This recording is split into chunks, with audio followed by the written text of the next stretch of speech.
Bismillahirrahmanirrahim. Assalamualaikum warahmatullahi wabarakatuh. Alhamdulillah wassalatu wassalamu ala Rasulillah wa ala alihi wa sahbihi wa sallama tasliman katsira. Amma ba'd.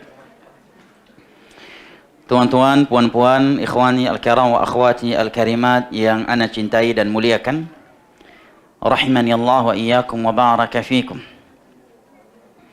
Di usul yang pertama tadi, penulis telah menjelaskan kepada kita bahwasanya pembahasan tauhid dan syirik di dalam Al-Quran telah diterangkan dan dijelaskan oleh Allah Jalla wa'ala seterang-terangnya, dengan penjelasan yang terang benderang, dengan penjelasan yang membuat orang awam yang paling rendah IQ-nya sekalipun boleh memahaminya.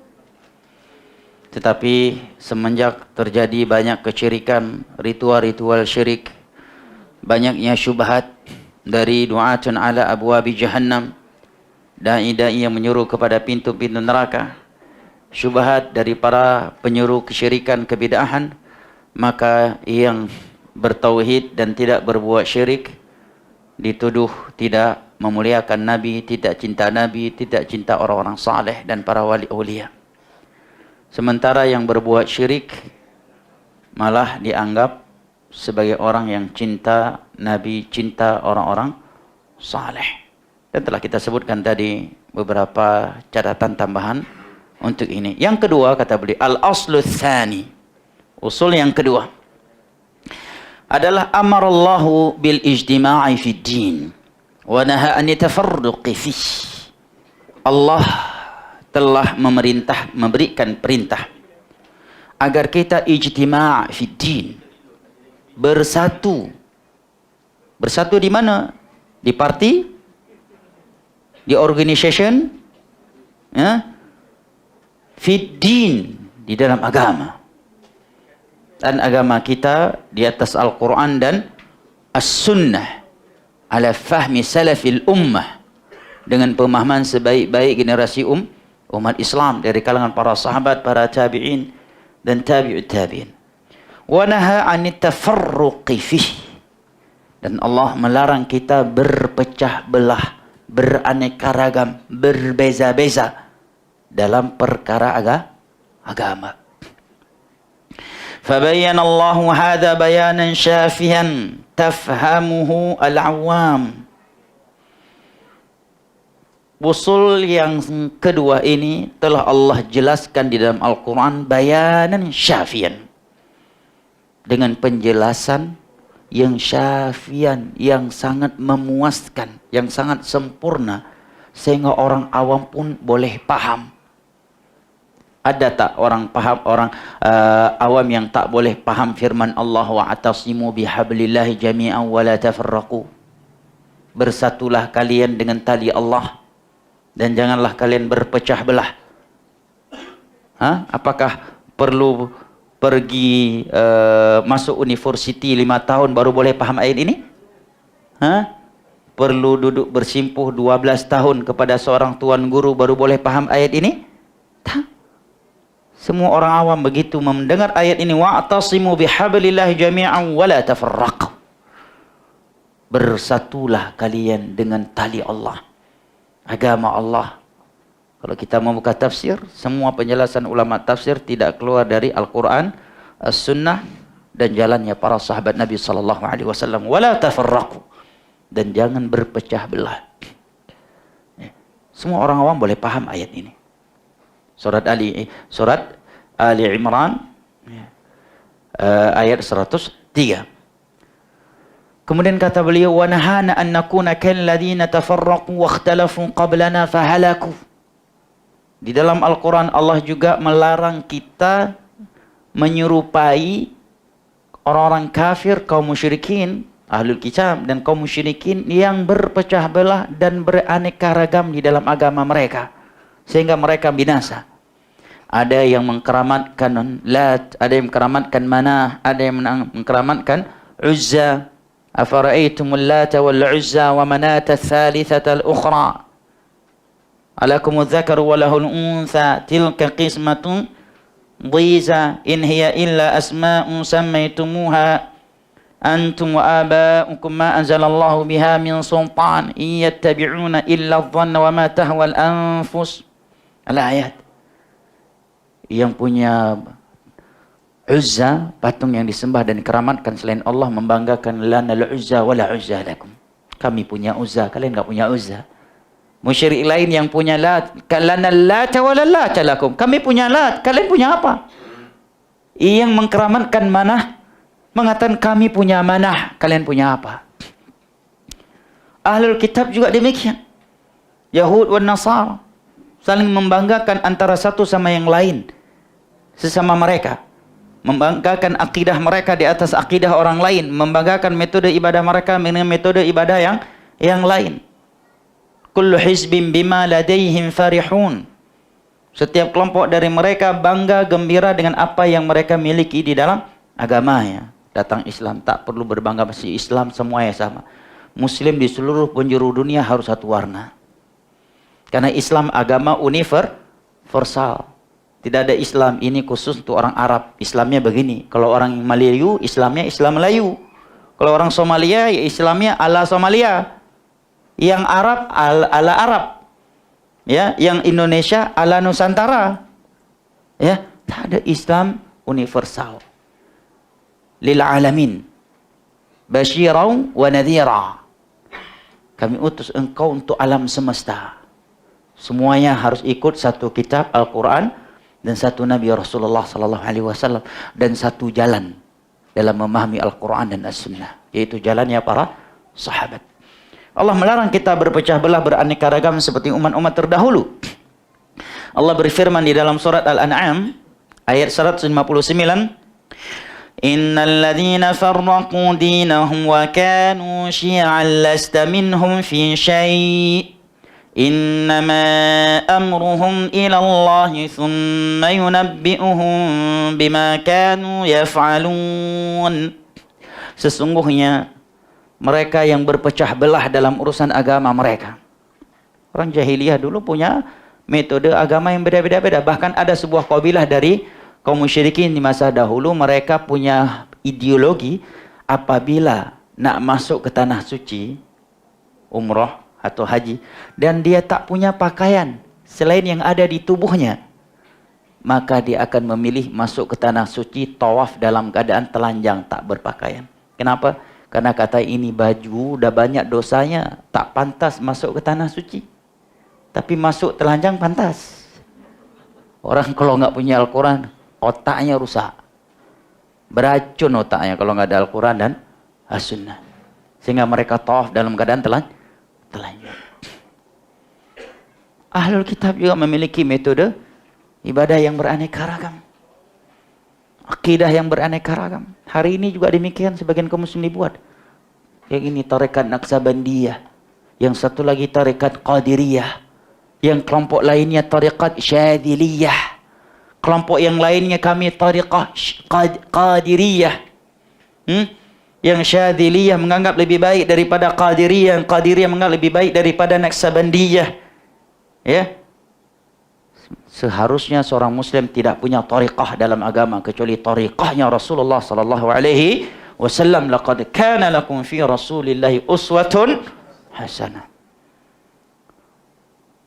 Innal ladzina farraqu dinahum, sesungguhnya mereka yang berpecah belah dalam urusan agama mereka, wa kanu syi'a, dan mereka berkelompok-kelompok, lasta minhum fi syai', engkau wahai Muhammad tidak termasuk dari mereka. Artinya jangan sampai seperti mereka. Nah, innama amruhum, kenapa tidak seperti mereka? Karena Nabi mengajak mentauhidkan Allah. Dengan bertauhid maka akidah akan satu.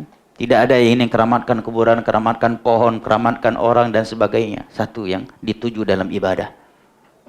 Dan hanya dengan satu metode dalam beribadah kepada yang satu ini, yaitu metode sunnah Nabi sallallahu alaihi wasallam. Nah, innama amruhum ilallah, tidaklah urusan mereka kecuali hanya kepada Allah. Kemudian Allah akan memberitahukan kepada mereka tentang apa yang telah mereka lakukan.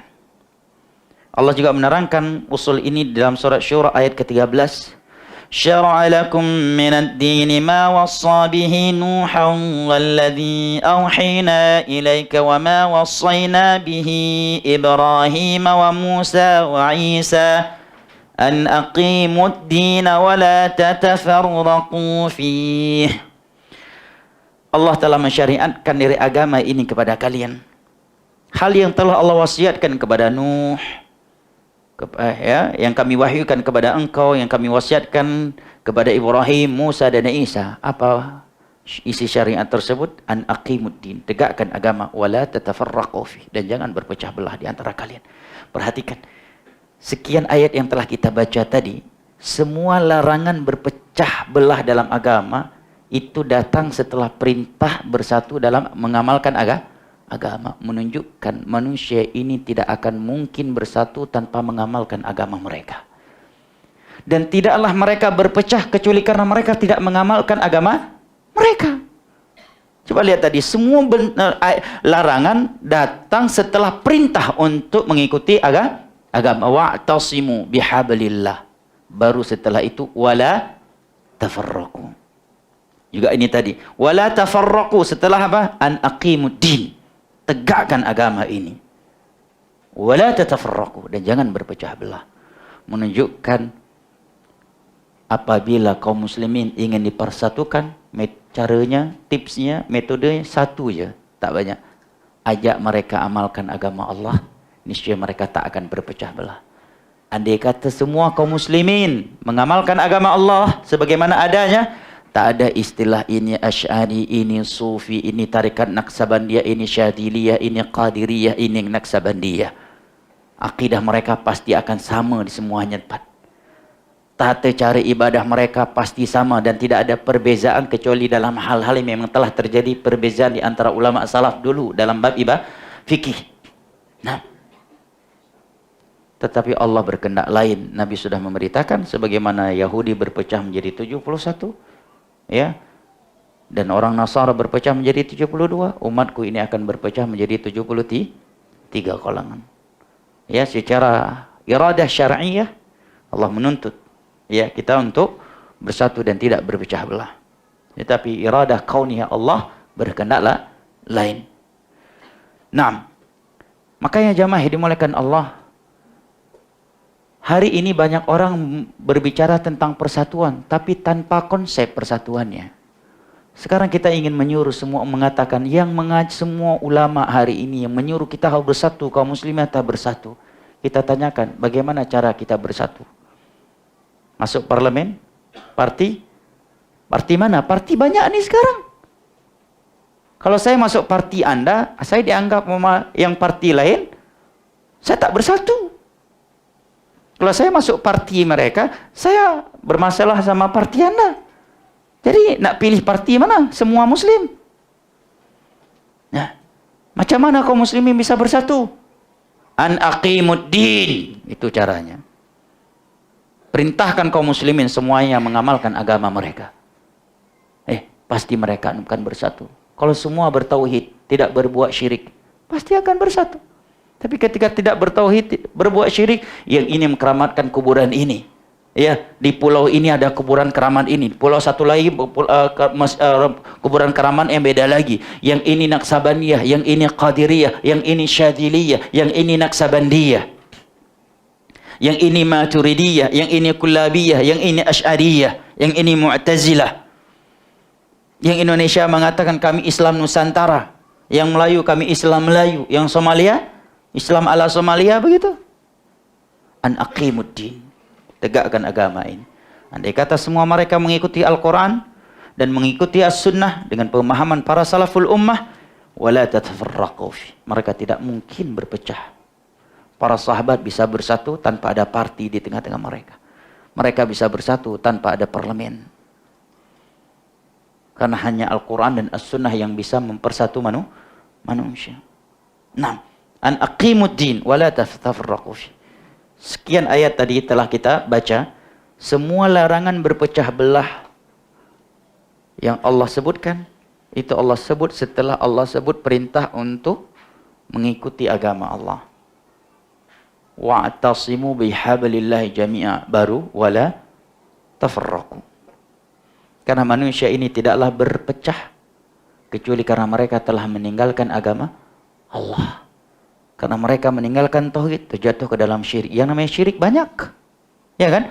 Meninggalkan akidah as-sahihah yang satu, akhirnya berubah, berpergi ke akidah-akidah yang banyak.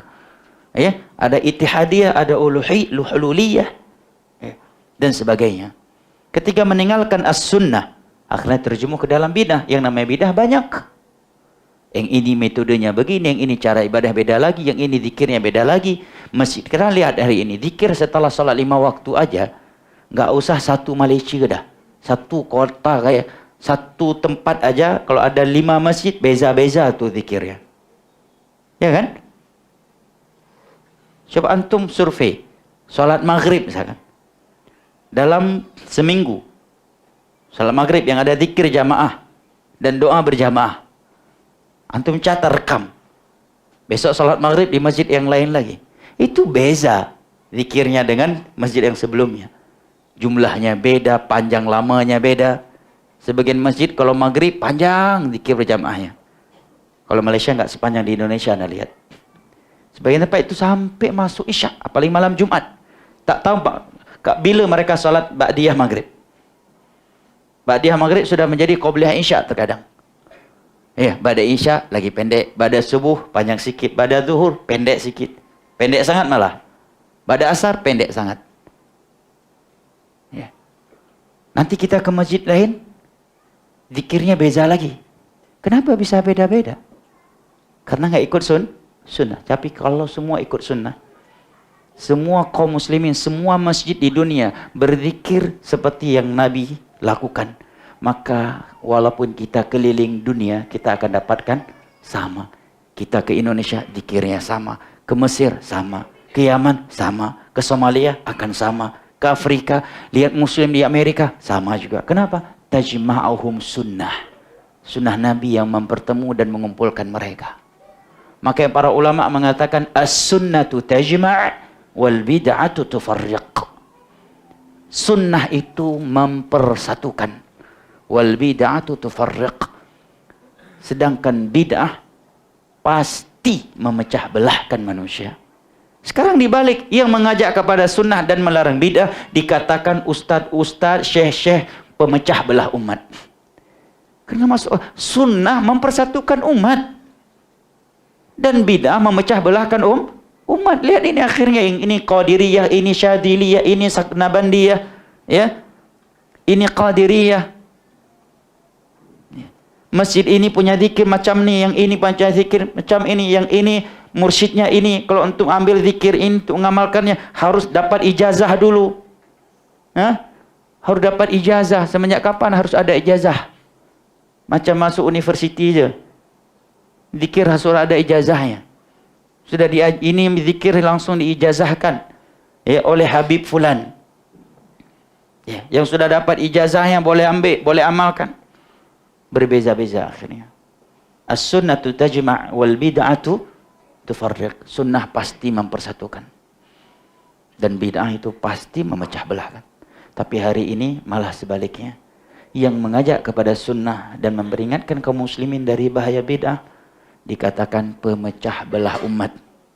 Sementara yang mengajak kepada bid'ah dan memerangi sunnah malah dianggap sebagai ustadz sejuta umat, pemersatu umat. Nah, inilah kondisi akhir zaman hari ini.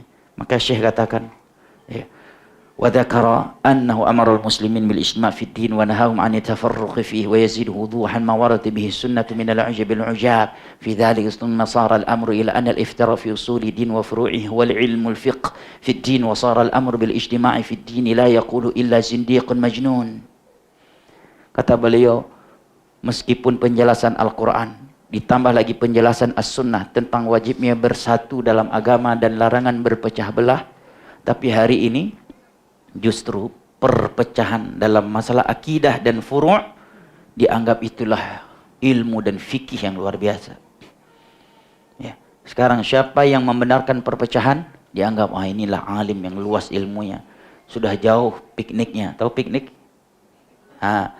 Yang tak membolehkan bidah katanya kurang jauh pikniknya. Nah, sekarang yang dianggap cendekiawan, ustadz pemersatu umat adalah yang mengatakan semua benar. Jangan saling menyalahkan. Tapi anehnya, kalau kita katakan semua benar, berarti tak ada yang salah di dunia ini. Sekarang kan sebenarnya kalau kita membantah, mudah saja. Ya. Tinggal kita katakan, di dunia ini, apakah hanya ada kebenaran, tidak ada kesalahan? Atau hanya ada kesalahan, tidak ada kebenaran? Atau ada kedua-duanya? Ini 3 pertanyaan yang kita tanyakan kepada orang yang menyeru kepada kebenaran, apa kepada perpecahan dan bid'ah, dan selalu mengatakan semua benar. Tak apa-apa, semua benar. Walaupun beza-beza, tujuannya sama semuanya. Nah, sekarang kita tanyakan, di dunia ini hanya ada kebenaran, tidak ada kesalahan. Arti al-haq, tak ada kebatilan. Atau hanya ada al-batil, tidak ada al-haq. Atau ada al-haq dan ada al-batil.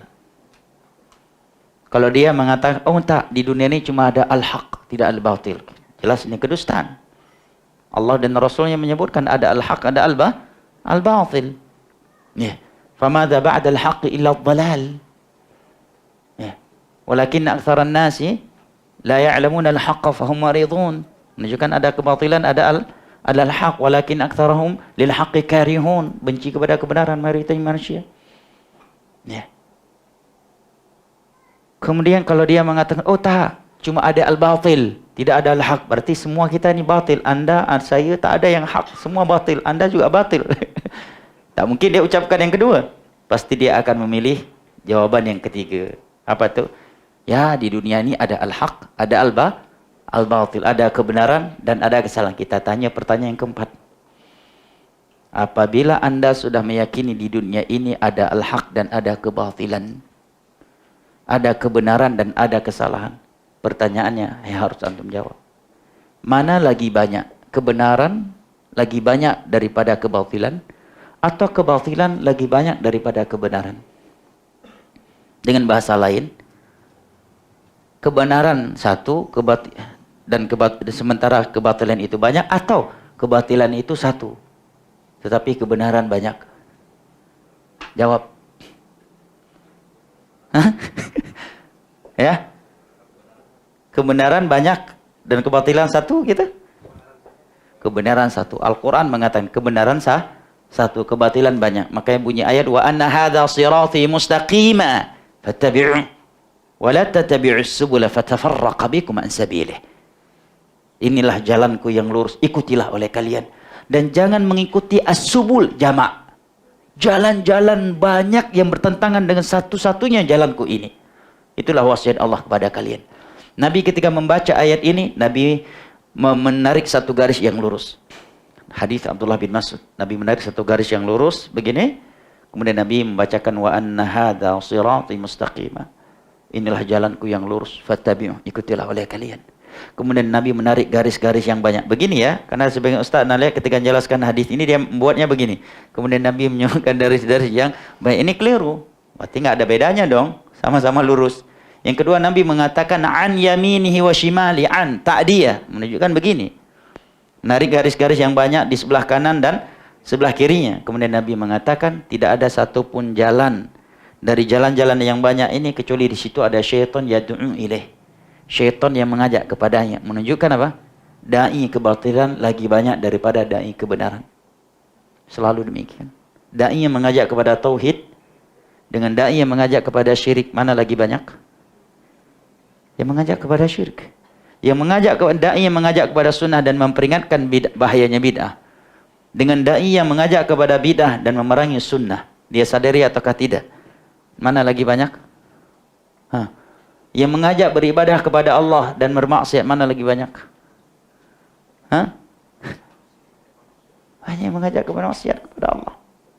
Nah, maka setelah itu Nabi membacakan ayat wala tattabi'us subul. Jangan kalian mengikuti jalan-jalan yang banyak, menunjukkan kebenaran satu, kebatilan banyak. Nah, sekarang Anda mengatakan semua ini benar. Yang Syadziliyah benar, yang Qadiriyah benar, Naqsabandiyah benar. Apalagi Qadiriyah, Syadziliyah, Naqsabandiyah, atau lagi apa? Tijaniyah benar. Asy'ari benar, Kullabiyah benar, Maturidi benar. Ada beda-beda tuh, nggak sama mereka. Beda dalam berapa hal, sama dalam berapa hal. Yang Jahmiyah benar, yang Mu'tazilah benar, yang Syiah benar, Sufi dengan berbagai aneka ragamnya, ya, benar semuanya. Ormas ini benar, ormas ini benar. Tapi jelas-jelas akidah mereka beda, amaliyahnya mereka berbeza. Anda katakan benar semuanya. Oke, Anda sekarang sudah menyebutkan kepada kami semua yang berbeza-beza ini benar. Tolong sebutkan kepada kami mana yang batil. Hah? Kelompok yang batil yang belum Anda tunjukkan kepada kami. Yang batil tuh Wahabi itu. Berarti kebatilan satu dong. Al-haq banyak. Ya kan? Berarti al-haq cuma satu. Al-batil berarti al-batil cuma satu. Al-haq banyak. Dan anehnya lagi al-haq banyak tapi beza-beza. Ya, Qadariyah dengan Syadilah beza. Amaliyahnya, wirid-wiridnya pun beda. Jumlah wiridnya pun beda. Cara berikan ijazahnya juga beda. Mursyidnya juga beda. Ya. Beza dengan Tijaniyah, beda dengan Sambandiyah. Kullabiyah ada perbezaan dengan Asy'ariyah. Asy'ariyah ada perbedaan dengan Maturidiyah. Sufi dengan aneka ragamnya, ada Syiah, organization ini dengan organization ini juga beza-beza akidahnya, prinsipnya, amaliyahnya. Kemudian Anda katakan mereka semua benar, padahal akidahnya beda-beda, amaliyahnya beda-beda. Tetap Anda katakan benar. Sementara ini yang Anda katakan satu-satunya kebatil, mereka di seluruh dunia sama mereka. Walaupun pakaiannya beza-beza, negerinya beza-beza, semua mereka sama akidahnya. Manhajnya sama, walaupun terjadi perselisihan bukan dalam bab yang prinsip. Justru yang sama di seluruh dunia ini Anda katakan sebagai satu-satunya kebatilan. Akal sehat mana yang nak terima prinsip macam ini? Ya. Makanya benar apa yang Allah katakan tadi, "Famada ba'dal haqqi illa dhalal." Apa kalau bukan kesesatan setelah kebenaran, kalau bukan kesesatan, kata Allah. Nah, makanya kata Syahari ini yang membenarkan perpecahan, perbedaan justru dianggap alim, tokoh masyarakat, tokoh kaum muslimin, tuan guru, ya, dai sejuta umat. Nah, dan orang yang menyuruh untuk bersatu dalam agama dan bertauhid dan mengikuti sunnah dan meninggalkan syirik dan bidah justru dikatakan zindiq, majnun. Bahkan di beberapa tempat dihalalkan darahnya. Bahkan di beberapa tempat ada yang mengatakan kalau ada Yahudi dan Wahabi, kejar dulu Wahabi. Setelah itu baru kejar Yahudi, katanya. Na'udzubillah min dzalik. Mudahnya sebagian orang menghalalkan darahnya. Orang yang mengajak kepada tauhid dan sunnah dan memperingatkan manusia dari bahaya syirik dan bidah. Padahal tauhid dan sunnah lah yang mempersatukan umat. Dan syirik dan bidah pasti memecah belahkan umat. Sekarang kalau di dalam rumah ada semua tarekat, 5 tarekat, 4 tarekat beda-beda. Perpecahan bukan itu namanya. Ya kan? Istrinya Qadiriyah, tarekat Qadiriyah. Suaminya tarekat Syadziliyah. Anaknya tarekat Tijaniyah. Menantunya Naqsabandiyah. Jadi perpecahan bukan namanya. Yang ini Kullabiyah. Anak yang satu lagi Maturidiyah. Istrinya Asy'ariyah. Yang ini Kullabiyah. Beda enggak ini? Perpecahan bukan? Tapi kalau semua anggota keluarga semuanya bertauhid, semuanya meninggalkan syirik, semuanya beribadah dengan sunnah Nabi dan bukan dengan bid'ah, sama kan? Contohnya selesai sholat, semua zikirnya sesuai dengan Nabi anjurkan, sama, satu, tak ada perpecahan, tak ada warna yang berbeza. Tapi tatkala yang ini berzikirnya dengan tarekat dia, yang ini dapat dari mursyid ini, yang ini dari mursyid ini, perbedaan, perpecahan. Nah, tapi justru hari ini yang mengajak kepada persatuan dan melarang manusia dari perpecahan dianggap zindiq. Ya, zindiq. Dianggap sebagai majnun, orang gila katanya. Pada Al-Quran tadi yang memerintahkan kita bersatu dan melarang kita berpecah belah. Dan kewajiban kita cuma mengajak manusia kepada tauhid dan sunnah dan memperingatkan mereka dari bahaya syirik dan bidah. Hidayah kita serahkan kepada Allah Jalla wa'ala. Ya, Allah tidak membebankan kita untuk membuat manusia yang berpecah belah ini untuk bersatu. Karena itu di luar kemampuan kita. Tetapi Allah membebankan kita untuk menyampaikan kepada mereka tauhid dan sunnah. Dan melarang mereka dari syirik dan bid'ah yang dapat, ya dengan itu mereka akan bersatu. Karena tauhid dan sunnah mereka akan bersatu di atas agama Allah. Dan karena syirik dan bid'ah mereka akan berpecah belah dari agama Allah Jalla wa'ala. Yang ketiga, anna min tamamil ijtima' as-sam'a wa ta'ata liman ta'ammara alaina walau kana 'abdan habasyian. Sesungguhnya dari kesempurnaan persatuan di dalam agama adalah semua mereka taat dan mendengar dan patuh kepada pemimpinnya, kepada otoritinya, walaupun yang menjadi otoritinya itu seorang budak sahaya dari Ethiopia. Padahal kalau kita berbicara khilafah Islamiyah itu wajib Quraisy. Sahabat Ansar aja nggak boleh jadi khalifah dalam Islam. Ya, mereka cuma boleh jadi wuzara, menteri, itu aturan. Kalau mau ikut khilafah Islamiyah. Ya, nggak semua orang Arab boleh jadi khalifah. Sahabat Ansar tak boleh jadi khalifah, itu udah aturan dari Nabi. Mereka cuma boleh menjadi menteri wuzara. Yang boleh jadi khalifah cuma muhajirin. Ya, dari kaum muhajirin dan dari suku Quraisy. Kayak kalau ada orang teriak khilafah, padahal yang mau diangkat sebagai amirnya non Arab lagi. Iya. Sang khalifah ya harus Quraisy. Sahabat Ansar aja nggak boleh jadi khalifah.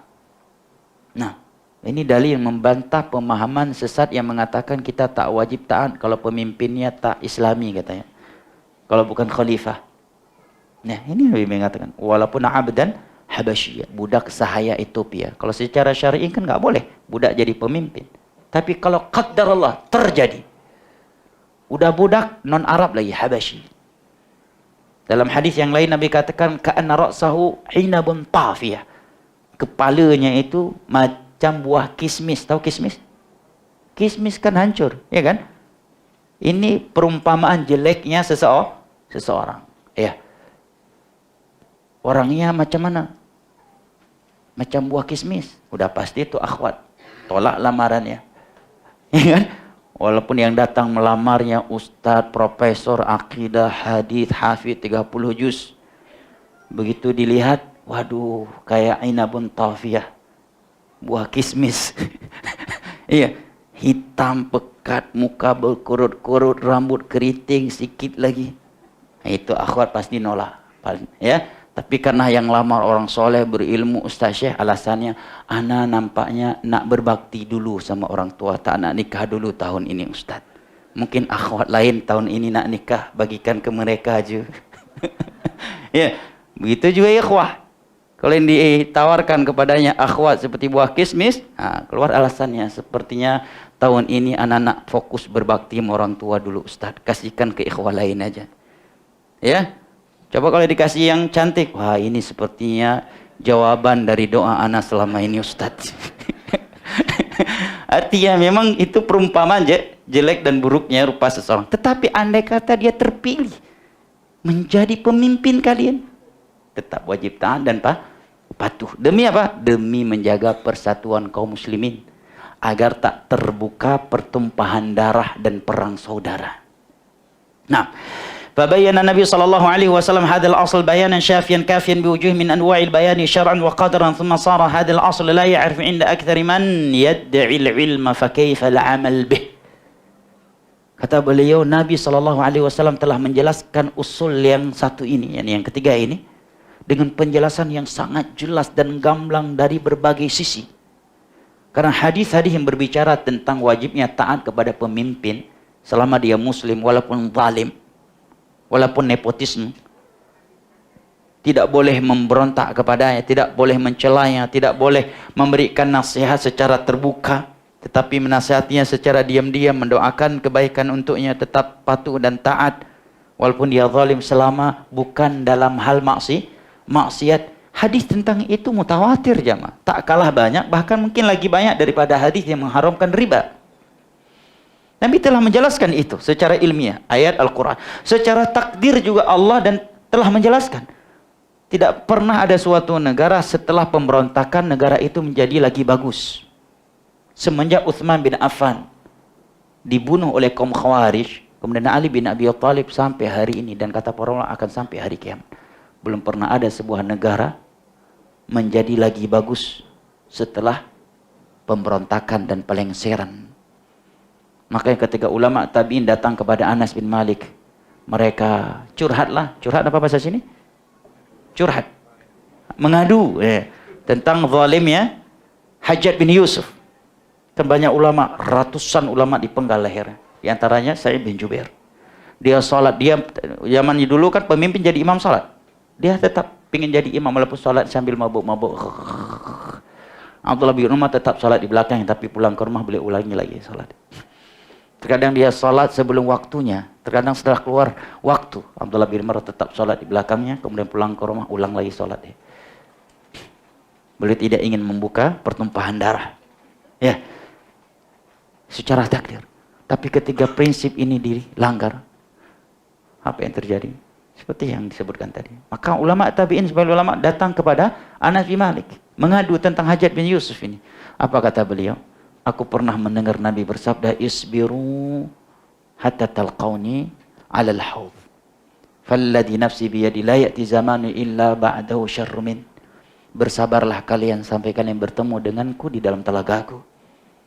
Karena tidaklah datang suatu masa kecuali pemimpin yang datang setelahnya jauh lebih buruk daripada yang sebelumnya. Nah, secara umum demikian. Tidak ada seorang otoriti diruntuhkan, dilengserkan, kecuali kondisi negara hilang ekonominya, hancur ekonominya, hilang nikmat keamanannya. Ya, hilang nikmat keamanan, hilang nikmat kedamaian. Jangankan hilang negara aja mah, hilang traffic aja. Macam mana jadi kota nih? Hah?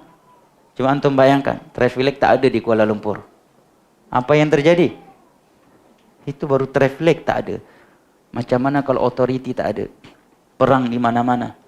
Yang nak ke kebun tak berani ke kebun karena ada peluru, ada bom dan sebagainya. Yang nak ke laut tak berani ke laut.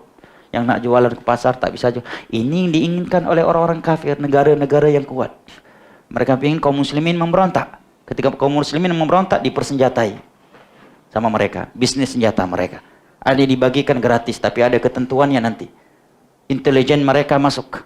Ketika otoriti sudah kalah, pasti otoriti minta pertolongan ke negara-negara terkuat. Negara akan masuk, terkuat akan masuk. Nah, syarat pulau ini untuk kami. Ini akan begini-begini ketentuannya. Padahal mereka juga yang mempersenjatai para pemberontak tadi. Nah, yang paling dirugikan siapa? Pasti kaum muslimin. Ya. Kapan pernah persatuan bangsa-bangsa melakukan tindakan yang menguntungkan kaum muslimin? Hah? Hak asasi manusia hanya untuk orang-orang kafir. Apa bahasa cakap Melayu hak asasi manusia? Hah? Sama ya? Hak asasi manusia ada tak di Palestina? Tak ada hak asasi manusia di Palestina. Hah? Ketika kaum muslimin disiksa oleh orang-orang Hindu di India, mana hak asasi? Hah? Muslim disiksa di Burma, mana hak asasi? Kemana persatuan bangsa-bangsa? Nah, ketika kaum muslimin di masjid, di Berondong di Australia, wah dia ada gangguan mental, tak dikaitkan dengan agama. Begitu pelakunya muslim, teroris. Ya walaupun nggak benar ya perbuatan itu ya, tapi langsung dikaitkan dengan agama. Nah, muslim yang pasti dirugikan. Kerugian paling besar kita nggak bisa salat ke masjid karena negara sedang chaos. Tidak ada keamanan, tidak ada ketentraman. Nah, tapi hari ini usul ini tak ada yang tahu. Sekarang kita terkadang terkejut ya, lihat saudara kita berjenggot, bercadar, dia mengaku di atas tauhid, dia sunnah, tapi tak tahu prinsip ini, manhaj ini dia tak tahu. Tahu aja dia tak tahu. Tahu aja tak. Macam mana mengamalkannya katanya. Makanya terkadang kita melihat ada orang, Masya Allah, dia benci syirik, benci bid'ah amaliyah. Begitu kita berbicara tentang otoriti, dia tidak menerima usul ini. Ya, bab syirik dia terima, bab bid'ah amaliyah dia terima. Kita sampaikan riba haram, terima dia. Kita sampaikan hadis tentang haramnya musik, sami'na wa ata'na. Namun begitu kita sampaikan ayat Al-Quran, hadis-hadis Nabi, ucapan ulama Islam tentang tidak boleh mencela pemimpin, tidak boleh memberontak, tidak boleh melengsarkannya, walaupun dia zalim, tapi kita menasihatinya diam-diam, mendoakannya dengan kebaikan, bersabar di bawah kezalimannya, tetap patuh kepadanya selama bukan dalam bab maksiat, langsung dia memberontak. Kamu ini murjiah nih katanya. Kamu ini penjilat kekuasaan. Kamu murjiah. Maka kata Syekh, usul ini banyak yang tak tahu hari ini. Orang-orang yang berilmu, nggak bilang orang awam. Man yaddai al-ilm. Yang dikatakan ulama, syekh, tuan guru, tak paham, tak tahu prinsip ini. Tahu aja tak, fa kaifal amal bih, bagaimana dia akan mengamalkannya. Nah, ikhwani al-kiram wa akhwati al-karimat, hadiah usul yang keempat, kata beliau adalah bayanul ilm wal ulama wal fiqh wal fuqaha wa bayan man tashabba bihim wa laysa minhum. Al-Quran dan As-Sunnah telah menjelaskan kepada kita keutamaan ilmu agama dan para ulama fikih dan fuqaha yang sesungguhnya. Dan di waktu yang sama Al-Quran dan As-Sunnah juga telah menjelaskan orang-orang yang dianggap ulama dan ahli fikih, padahal mereka bukan ulama dan bukan ahli fikih. Ini Allah terangkan ya, di dalam banyak ayat Al-Quran dan As-Sunnah. Ciri-ciri ulama yang sesungguhnya, innama yakhsyallaha min ibadil ulama, ya kan? Mengajak kepada yang ma'ruf, ya, menanggalkan yang mungkar. Allah juga berfirman dalam Al-Baqarah ayat ke-40, ya bani Israil udhkuru ni'mati allati an'amtu alaikum, ya. Juga dalam Al-Baqarah ayat 122, ya bani Israil, ya. Dan ayat-ayat yang lain yang menerangkan kepada kita keutamaan ilmu, keutamaan para ulama dan ciri-ciri mereka. Yang secara umum adalah mereka mengamalkan isi Al-Quran dan As-Sunnah, baik dalam bab aqidah, bab ibadah, maupun bab halal dan haram, dan menyuruh manusia kepadanya. Dan ditambah lagi kata beliau penjelasan dari sunnah Nabi SAW tentang ilmu dan para ulama yang sesungguhnya, ya, dan tentang kesesatan dan ulama-ulama yang sesat. Maka ada hadis yang berbunyi tentang du'atun ala abwabi jahannam, dai-dai menyeru kepada neraka jahannam. Yang mengikuti mereka akan dijerumuskan ke dalam neraka. Dengan penjelasan yang cukup jelas dan gamblang, orang yang mengkaji Al-Quran dan As-Sunnah, dia akan memahami ilmu dan ulama yang sesungguhnya, fikih dan fuqaha yang sesungguhnya, dan dia akan mengetahui mana orang yang ngaku ulama tapi bukan ulama, orang yang mengaku berilmu tapi tak berilmu. Hari ini ahli filsafat dianggap cendekiawan. Pada di zaman dahulu ilmu filsafat itu dianggap sebagai sebuah kesesatan. Dan banyak tokoh-tokoh filsafat menyesal di akhir hayatnya dia pernah belajar filsafat, seperti Al-Ghazali, meninggal dalam keadaan beliau memeluk Sahih Bukhari. Beliau menyesal telah menghabiskan waktunya dalam ilmu filsafat. Kata beliau, buah dari ilmu filsafat cuma satu katanya. Hasilnya cuma satu, al-hayran, kebingungan. Adalah kebingungan. Tapi hari ini doktor filsafat, profesor filsafat, itulah orang yang berilmu. Ya, yang hafal Al-Quran, hafal hadis, paham akidah yang benar, fikih yang benar, ya, nulis kitab, nggak dianggap berilmu. Tapi orang yang bahasa Arabnya hancur-hancuran, akidahnya rusak, fikihnya nggak tak luas pengetahuan, dibaca Al-Qurannya hancur, ya, akidahnya rusak, dianggap ulama, wali Allah, ya, karena punya karomah bisa membuat singa terdiam di depannya katanya. Ya, beliau punya karomah luar biasa, sering jumpa sama Nabi, majelisnya sering didatangi Nabi. Tadi malam beliau juga baru jumpa dengan Nabi. Kemarin malam berjumpa sama malaikat. Iya, ini baru ulama hari. Nah, kemudian kata beliau, hari ini ulama yang sesungguhnya dikatakan zindik dan majnun. Ya. Zindik dan majnun. Sementara yang bukan ulama yang menyuruh kepada syirik, kepada bid'ah, kepada maksiat kepada Allah, ya, justru dianggap al-faqih, al-alim. Dialah alim yang sesungguhnya, faqih yang sesungguhnya. Nah, Oke, hati-hati dari kelompok yang seperti ini. Tujuan mereka ingin menjauhkan manusia dari ulama yang sesungguhnya. Karena kapan manusia meninggalkan ulama yang sesungguhnya dan beralih kepada ulama jadi-jadian, ulama palsu, pasti mereka akan sesat. Dalam hadis riwayat Al-Imam Al-Bukhari dari Abdullah bin Amr bin As radhiyallahu anhuma, Nabi sallallahu alaihi wasallam bersabda, "Innallaha la yantazi'ul ilma 'anil nas intiza'an walakin yantazi'u biqabdil ulama fa idza lam yabqi 'aliman ittakhadha an-nas ru'usan juhala fasu'ilu fa'aftau fadallu wa adallu." Allah tidak akan mencabut ilmu dari manusia ini tiba-tiba hilang, tak. Tetapi Allah mencabut ilmu dari manusia dengan Allah wafatkan para ulama yang sesungguhnya.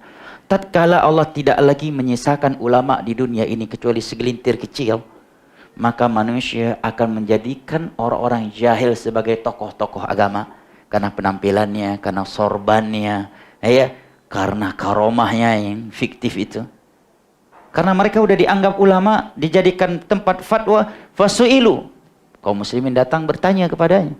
Fa'aftau, karena udah ditanya, udah dianggap ulama, udah merasa diulamakan, dia berani berfatwa. Bighairi ilm, tapi tanpa ilmu. Akhirnya fadallu wa adallu. Dia sesat dan menyesatkan orang lain. Andai kata dia cuma sesat, tidak menyesatkan orang lain, ini masih baik. Masih lagi baik.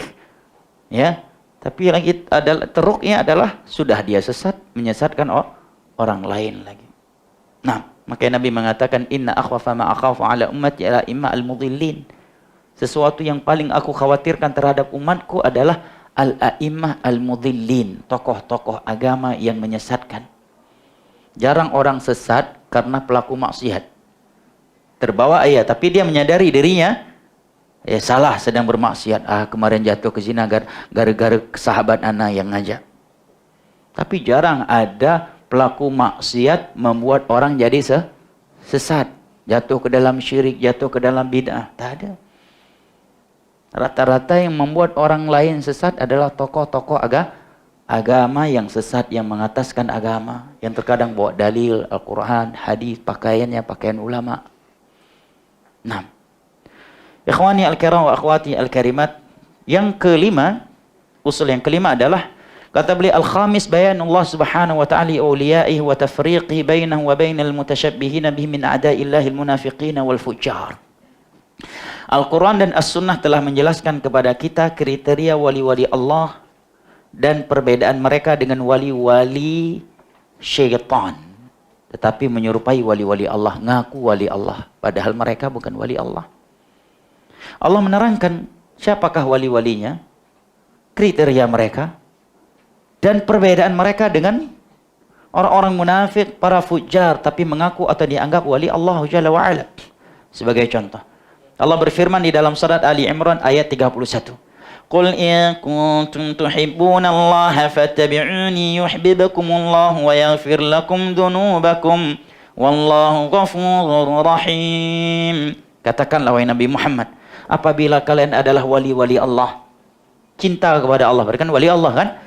Kalau kalian benar-benar wali Allah, ikutilah aku. Niscaya Allah akan cinta kepada kalian dan mengampuni dosa-dosa kalian. Dan Allah Maha Pengampun lagi Maha Pengasih. Ini katanya wali Allah. Ibadah nggak ikut Nabi. Salat nggak ikut sifat salat Nabi. Wudhu tak ikut sifat wudhu Nabi. Umrah tak ikut sifat umrah Nabi. Haji tak nak ikut sifat haji Nabi. Zikir setelah salat 5 waktu bukan dengan sunnah Nabi. Ya. Melakukan fardu kifayah jenazah bukan dengan sunnah Nabi. Ya. Bagaimanakah kamu dikatakan wali Allah? Ciri wajah Allah itulah mengikuti Nabi Muhammad sallallahu alaihi wasallam. Makanya kata para ulama, ini ayat mihnah. Ulama tafsir menamakan ayat ke-31 dari surat Ali Imran ini sebagai ayatul mihnah. Apa itu mihnah? Ayat pengujian dan penyingkapan. Siapa yang mengaku cinta Allah, dia akan diuji dan akan disingkap oleh ayat ini. Anda nak tahu seseorang itu wali Allah atau bukan? Lihat saja dia ikut Nabi atau tidak. Kalau dia tak ikut Nabi Allah, dia bukan wali Allah, walaupun bisa terbang dan bisa berjalan di atas air. Ana kemarin dari Jakarta ke sini, jalan di atas air juga sebenarnya. Tapi tak ada yang bilang Ana Habib. Ana dari Jakarta ke sini di atas air. Naik pesawat. Di atas air. Ya, Allah musta'an. Makanya Imam Syafi'i mengatakan kalau kamu melihat ada orang terbang di angkasa, jalan di atas air, fala tusaddiqu. Jangan kamu terkecoh langsung membenarkannya. Hatta ta'ariduhu 'alal kitabi was sunnah. Sehingga kamu menilai dia dengan Al-Quran dan As-Sunnah. Kalau akidahnya, ibadahnya, akhlaknya sesuai dengan Al-Quran dan As-Sunnah, naam, itu karamah yang Allah berikan kepadanya sebagai wali Allah. Tapi kalau bukan, dia tak sesuai dengan Al-Quran Sunnah, dia wali, iya, walinya syaitan. Bukan walinya Allah Jalla wa'ala. Karena wali cuma ada dua. Kalau bukan awliya'ur rahman, maka awliya'u syaitan. Hizbullah atau hizbu syaitan. Nah, Allah juga berfirman di dalam surat Ali Imran, Al-Ma'idah. Surat Al-Ma'idah. Menerangkan kepada kita tentang kriteria-kriteria wali Allah dari firman, ya ayyuhalladzina amanu man yartadda minkum an dinihi fasawfa ya'tillahu biqaumin yuhibbuhum wa yuhibbunah adillatan 'alal mu'minina 'izzatan 'alal kafirin. Sesungguhnya wahai orang-orang yang beriman, barang siapa yang murtad dari kalian maka Allah akan mendatangkan kaum selain kalian yang mereka mencintai Allah, Allah pun mencintai mereka. Mereka adalah orang-orang yang merendahkan diri mereka kepada kaum mukminin dan tegas terhadap orang-orang kafir. Mereka menegakkan salat, menunaikan zakat. Lah ini gimana? Ngaku wali, salat aja tidak. Ketika diminta salat, beliau salatnya di Mekah. Kita belum wali, salatnya masih kat Malaysia. Beliau salatnya kat Mekah. Macam mana nak salat kat Mekah? Beda Mekah sama Malaysia 4 jam. Dia nak salat zuhur sana, sudah sedang salat duha. Tapi ada aja yang percaya. Benda-benda ini sebagian mereka mengatakan ada macam tu, tapi terkadang di dalam sebuah lingkungan mereka tak bisa menutupinya, apalagi dengan adanya media sosial hari ini, YouTube, Facebook, bukti-bukti menunjukkan mereka punya akidah seperti ini, tak boleh mereka sembunyikan. Bahkan pernah di suatu tempat, anak tak ingin sebutkan nama tempatnya, dianggap wali, padahal kalau mohon maaf dia buang air kecil tak cebok, tak taharah, tak bersuci. Apa kata pengikutnya? Beliau sebenarnya cebok, bersuci, cuma pakai air gaib, tak terlihat oleh kita yang masih syariah. Cuma yang hakikah saja yang bisa melihat air gaib yang beliau pakai. Kalau kita yang melakukannya dosa. Tapi kalau beliau yang sudah ma'rifah, tak berdosa, sudah pakai air gaib. Pening kita, pening pening lah. Makanya kata Imam Syafi'i, pagi masuk sufi, sorenya udah gila dia. Lau anna ahadum tasawwafa bin nahar awalan nahar lajana akhirah. Kalau ada orang jadi sufi yang ekstrim, paginya dia jadi sufi, sorenya udah udah gila, udah majnun. Ini macam ni, kayak mana tak gila? Kita jelas-jelas lihat dia tak cebok, tak bersuci. Dia bilang bersuci tapi tak terlihat oleh kita karena kita pakai kacamata syariah. Yang bisa melihat cuma orang yang pakai kacamata ma'rifah, pakai air gaib. Dibilang tak solat. Solat tak terlihat oleh kita. Banyak yang dianggap wali-wali Allah, bahkan wali majidub, wali kutub, tak solat berjamaah. Bahkan yang tak solat sama sekali. Bahkan berkeliling ke sana dan kemari cuma pakai celana pendek.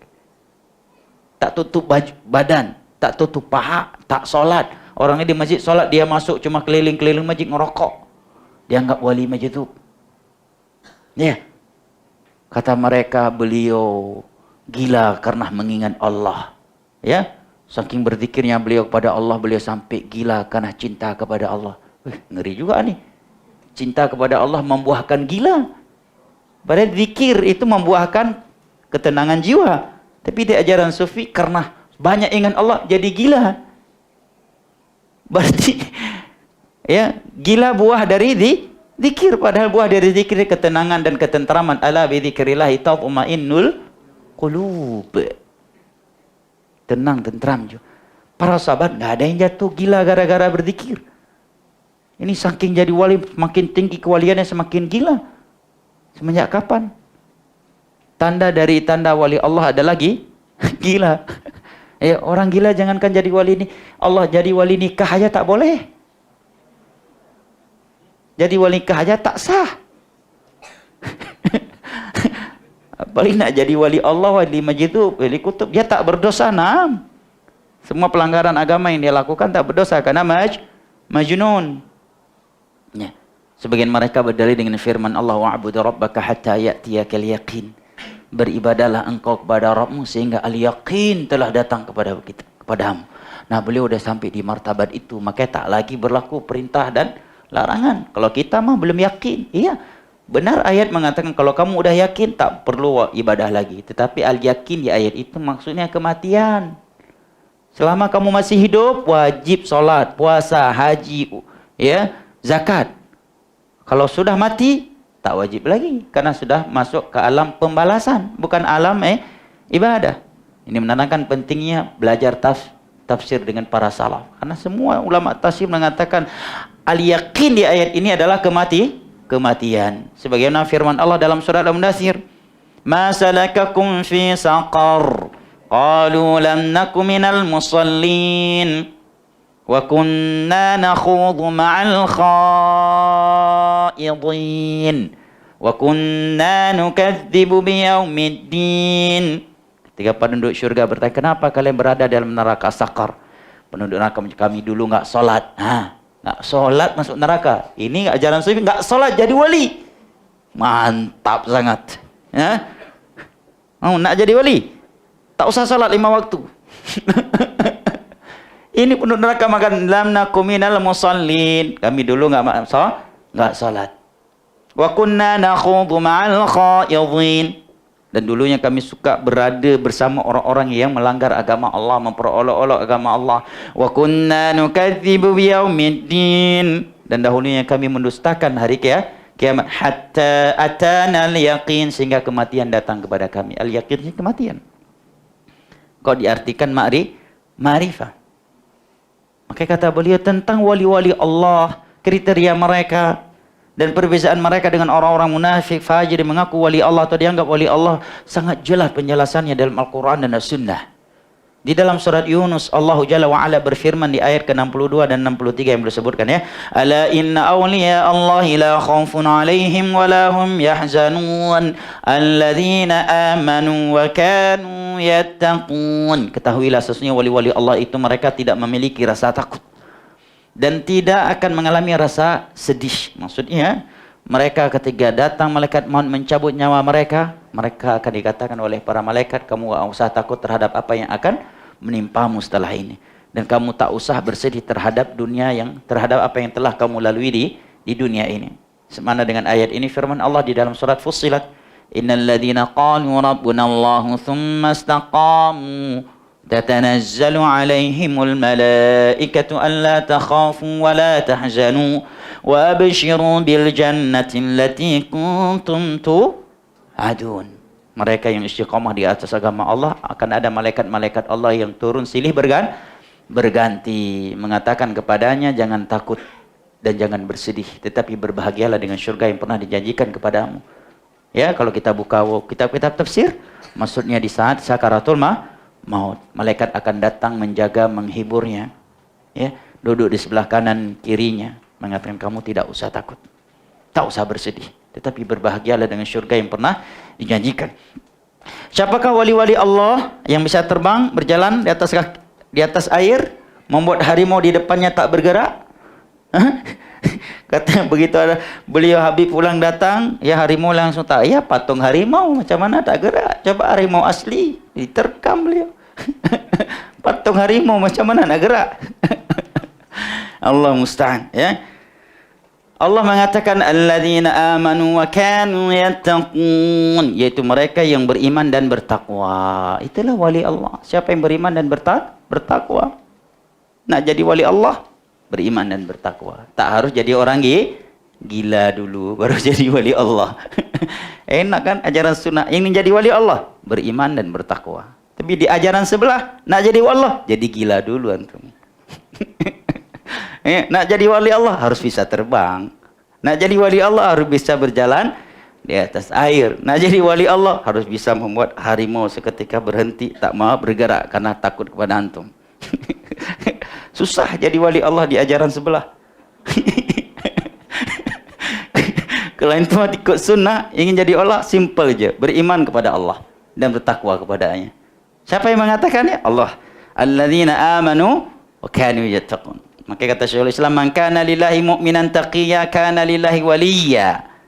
Barang siapa yang beriman dan bertakwa kepada Allah, maka dialah wali Allah Subhanahu wa taala. Ya. Makanya sunnah itu mudah dia. Bid'ah itu pasti susah. Nak jadi wali Allah susah sangat. Harus jadi orang gila, kencing jangan cebok, tak solat 5 waktu, tak tutup aurat, harus bisa terbang, harus bisa berjalan di atas air, harus banyak karomah, bisa menyembuhkan orang dari jarak jauh, bisa goyang-goyangkan air dengan jari-jemari, kemudian minumkan orang lain yang sakit jadi sembuh. Kalau di sunnah nak jadi wali Allah, syaratnya beriman dan bertakwa, dan tingkatan kewalian bertingkat. Tingkat semakin tinggi iman dan takwanya, semakin dia semakin tinggi kewaliannya di sisi Allah. Makanya kata Syekhul Islam di akhir kitab Al-Wasithiyah, a'zamul karamah al-istiqamah ala dinillah. Karamah yang paling tinggi, karamah yang sangat tinggi, yang sangat sempurna adalah tatkala seseorang mati dan dia istiqamah di atas agama Allah. Itulah karamah yang paling mulia. Tapi hari ini kata beliau, banyak orang yang mengaku berilmu, ya, penjaga agama, mereka menganggap wali Allah itu harus meninggalkan sunnah Nabi, ya, meninggalkan jihad, ya, harus meninggalkan iman dan takwa. Memang mereka tak ucap macam tu, tapi bahasa dari perbuatannya menunjukkan untuk jadi Allah itu jangan bertauhid, harus pelaku syirik. Untuk jadi wali Allah itu jangan beribadah dengan sunnah, harus dengan bid'ah. Ya, memang secara lisan tak mengucapkan, tapi perbuatan menunjukkan demikian. Betapa banyak orang dikatakan wali masjid itu wali, kutub tak solat, tak puasa. Belum lama ana dengar khutbah Jumat kemarin. Aduh sakit hati ini, panas hati ini. Pulang dari masjid, makanya musibah dah kalau udah solat Jumat khotibnya muza'abalan, kacau, pulang kita marah, kita panas hati kita. Dia menyebutkan di hari kiamat ada seorang berteriak dengan suara yang senyap-senyap kalau bahasa Indonesia. Kalau bahasa Melayu apa? Sayu-mayu apa? Sayup-sayup. Dia memanggil Muhammad, Muhammad, Muhammad. Terdengarlah oleh malaikat. Ya. Kemudian malaikat ngadu kepada Allah, Allah perintahkan malaikat itu untuk bertanya kepada Nabi Muhammad. Maka Nabi Muhammad pun memerintahkan malaikat tersebut, mengatakan, keluarkan dia dari neraka. Maka malaikat pun datang mengeluarkan dia dari neraka dan bertanya, apa amalan kamu lakukan? Kok bisa hebat semacam ini kamu? Dia menjawab, saya tak pernah salat, tak punya ibadah. Cuma ana berselawat kepada Nabi di musim maulid. Itu pun di musim maulid je katanya. Di musim maulid, di luar musim maulid tak ada. Salat pun tak. Akhirnya dia dikeluarkan dari syurga Allah hanya karena berselawat kepada Nabi. Itu pun hanya di musim maulid. Dia tak salat, tak puasa, tak. Masya Allah. Khutbah doktor title-nya Jumat kemarin. Doktor. Makanya jangan terkecoh antum dengan gelar. Ya. Banyak doktor tapi kotor kepalanya. Kotor dengan syirik, bid'ah, dengan filsafat. Subhanallah. Masuk syurga. Selamat. Enggak sholat. Ya ayat Al-Quran. Ma salakakum fi saqar. Qalu lam naku minal musallin. Fawailun lil musallin. Alladhina hum an salatim sahun. Apa arti alladzina hum an salatim sahun? Banyak makna yang kata dia salat tapi di luar waktunya, apalagi enggak salat. Ada yang mengatakan salat tepat waktu tetapi tidak melakukan rukun-rukun dan wajibatnya. Ya. Itu masuk ke dalam makna alladzina hum an salatihim sahun. Ini tak salat, tak ibadah, Cuma setiap musim maulid, dia merayakan maulid, salawat kepada Nabi. Selesai musim maulid, dia tak salawat lagi. Dapat syafaat Nabi. Masya Allah, masuk akal bagi sebagian orang. Subhanallah. Ada di Indonesia pergi kemana-mana tak pakai baju, celana pendek, merokok masuk ke masjid. Dikatakan wali, masjid itu wali. Ya, bahkan ada juga rambutnya gondrong, cuma pakai celana pendek, tak pakai baju. Keliling ke sana kemari, kadang-kadang main gitar di atas, ya, konser, dianggap wali. Orang kalau jumpa dia cium tangan kayak martabak Mesir bolak-balik. Macam martabak Mesir aja dibolak-balik tangannya. Ya. Orang gila jadi wali Allah, wali kutub masuk akal. Syekh Albani katanya nggak masuk akal tukang jam jadi ulama katanya. Iya betul, beliau tukang jam, tapi beliau belajar. Emangnya orang ulama nggak boleh jadi tukang jam? Para sahabat ada yang tukang minyak, ada yang nelayan. Nabi keluar masuk pasar cari nafkah. Nah, Imam Ahmad dalam perjalanannya ke Yaman pernah bekerja di pabrik roti. Karena perlu uang tuh untuk keperluan menuntut ilmu agama. Nah, hari ini wali Allah itu orang yang tidak menjalankan perintah Allah dan melanggar agama Allah. Bahkan anak pernah dengar, anak tak ingin menyebutkan nama kota ya. Seorang tokoh agama, mohon maaf, dia menyentuh, bagian belakang wanita. Dibela oleh pengikutnya. Kalau kita yang melakukannya itu haram. Laki-laki pegang, bagian belakang wanita.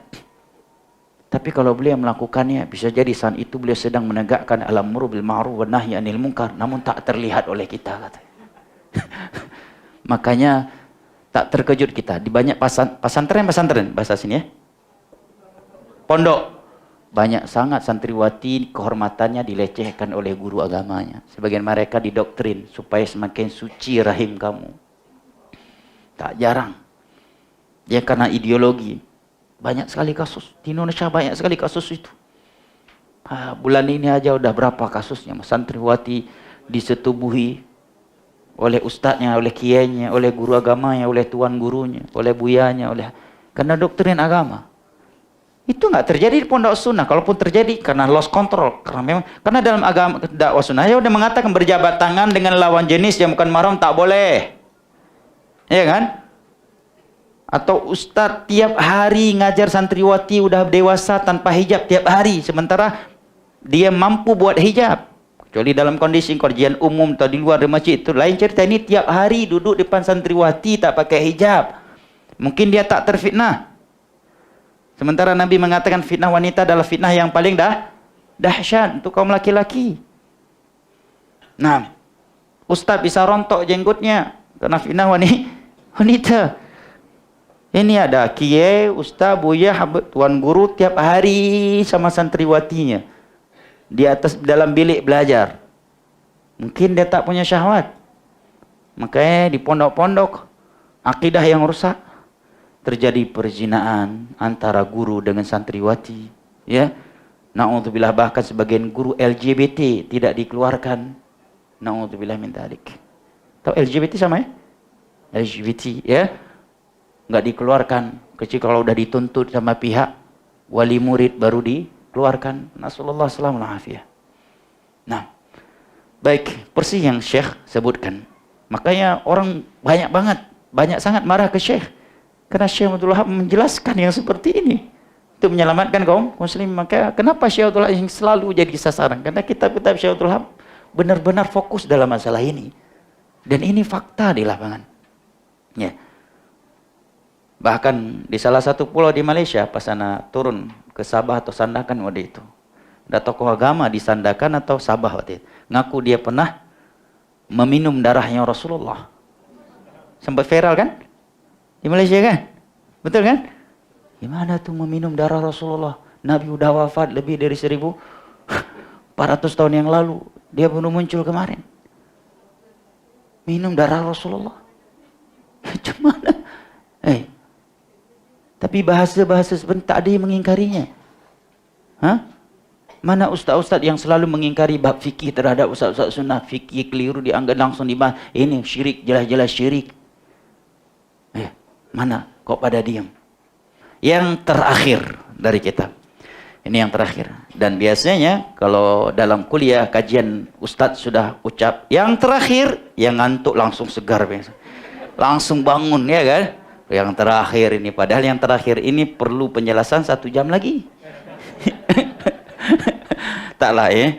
Ini yang terakhir dan sebentar lagi. Yang terakhir, usul yang keenam kata beliau, raddu syubah allati wada'a syaitan fi tarkil Qur'ani was sunnah wa ittiba'il ara'i wal ahwa'il mutafarriqatil mukhtalifah. وهي أن القرآن والسنة لا يعرفهما إلا المجتهد المطلق والمجتهد هو الموصوف بكذا وكذا أوصاف لعلها لا توجد تامة في أبي بكر وعمر فإن لم يكن الإنسان كذلك فليعرض عنهما فرضا حتما لا شك ولا إشكال فيه ومن طلب الهدى منهما فهو إما زنديق وإما مجنون لأجل صعوبة فهمهما فسبحان الله وبحمده كم بين الله سبحانه وتعالى شرعا وقدرا خلقا وأمرا في رد هذه الشبهة الملعونة من وجوه شتى بلغت إلى حد الضروريات العامة ولكن أكثر الناس لا يعلمون لقد حق القول على أكثرهم فهم لا يؤمنون إنا جعلنا في أعناقهم أغلالا فهي إلى الأذقان فهم مقمحون وجعلنا من بين أيديهم ومن خلفهم سدا فأغشيناهم فهم لا يبصرون وسواء عليهم أأنذرتهم أم لم تنذرهم لا يؤمنون إنما تنذر من اتبع الذكر وخشي الرحمن بالغيب فبشره بمغفرة وأجر كريم والحمد لله رب العالمين وصلى الله على سيدنا محمد وعلى آله وصحبه وسلم تسليما كثيرا إلى يوم الدين. Selesai. Jelas? Jelas. Suaranya, artinya yang belum jelas. Itu nikmatnya belajar paham bahasa Arab. Kalau di Arab kita belajar di Yaman begitu. Tak perlu diterjemahkan. Tinggal Syekh langsung ngasih tambahan faedah. Maka kadang satu kitab bisa selesai dalam 1-2 pertemuan. Tapi ketika diterjemahkan, sebulan baru tamat.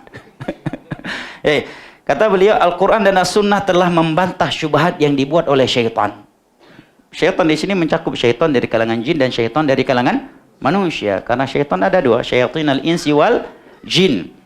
Agar manusia ini meninggalkan Al-Quran dan meninggalkan Sunnah. Kemudian mengikuti al-ara' wal ahwa' yang akan memecah belahkan manusia dan beraneka ragam. Ini udah konsekuensi ya. Tidaklah seorang meninggalkan Al-Quran dan Sunnah kecuali dia akan ikut ra'yu, pendapat para tokoh, pendapat manusia. Dan apabila seorang mengikuti Al-Quran dan Sunnah, dia tidak akan mengikuti ara', pendapat-pendapat ra'yu manusia yang berpecah belah. Kata mereka, ya Al-Quran dan Sunnah tidak ada yang bisa mengetahuinya kecuali mujtahid yang mutlak. Dan ketika kita tanya siapakah mujtahid yang mutlak itu, mungkin mereka akan menyebutkan sifat-sifat yang mungkin Abu Bakar dan Umar aja tak mampu memilikinya. Apalagi jajan sufi kan ada sumber agama, salah satunya apa? Dzauq. Pernah dengar? Istilah ini dzauq, perasaan. Maka kan ada istilah ini, thariqat ini, ya, zikir ini yang menemukannya adalah mursyid fulan. Di dalam sebuah mimpi beliau. Kemudian beliau tuh merasakan, ya, ketika beliau membaca zikir itu, seketika beliau berubah merasakan ini dan sebelumnya merasakan ini, namanya dzauq. Iya. Kalau zikir Ahlussunnah, siapa yang pertama kali menemukan zikir setelah sholat 5 waktu kalian wahai Wahabi? Rasulullah sallallahu alaihi wasallam. Andai kata kita menerima dikatakan Wahabi dengan makna Al-Wahhab. Al-Wahhab salah satu dari nama Allah. Wahabi berarti hamba-hamba Al-Wahhab. Al-Wahhab salah satu dari nama-nama Allah Subhanahu wa ta'ala. Tapi kalau dimaksudnya Wahabi pengikut Muhammad SAW, kita tidak menerima. Kita tak ingin mengikut selain Rasulullah sallallahu alaihi wasallam. Selain Rasulullah kita ikuti tatkala tidak menyimpang dari sunnah Rasulullah sallallahu alaihi wasallam. Dan Muhammad bin Abdul Wahhab tak pernah menyuruh manusia mengikuti dirinya. Tulisan-tulisan membuktikan itu. Nah, harus ada syarat-syarat sifat-sifat yang mungkin pada Abu Bakar dan Umar aja tak punya. Bayangkan jemaah, ada seorang habib yang sangat terkenal, sering ke Indonesia, ke Malaysia, dianggap udah lebih dari 1000 kali mimpi Rasulullah. Abu Bakar aja nggak sampai 10 kali kayaknya. Ada riwayat, nggak tahu anak berapa riwayat menyebutkan kayak 1000 kali ngalahin Umar kan, ngalahin Uthman, ngalahin Ali bin Abi Thalib. Ya. Bahkan ada yang bahkan bukan sekedar mimpi. Ya. Hampir setiap majelisnya yang ini dan itu Nabi datang. Nanti kadang action lagi. Al-Fatihah, bacaan Al-Fatihah, Nabi datang di perpura Nabi. Kemudian Nabi mengantar kita, antarkan Nabi pada actingnya kadang mantap, ngalahin artis Hollywood, ngalahin artis Bollywood bahkan actingnya. Al-Fatihah kepada Rasulullah yang sedang merangkak buat dagangan. Iya. Ini kalau di zaman Umar udah dicambuk sama Umar ini, diruqyah dengan Al-Baqarah. Ya. Tapi orang percaya aja.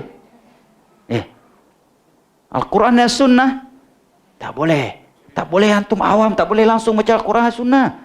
Harus punya sifat, harus mujtahid mutlak. Ya.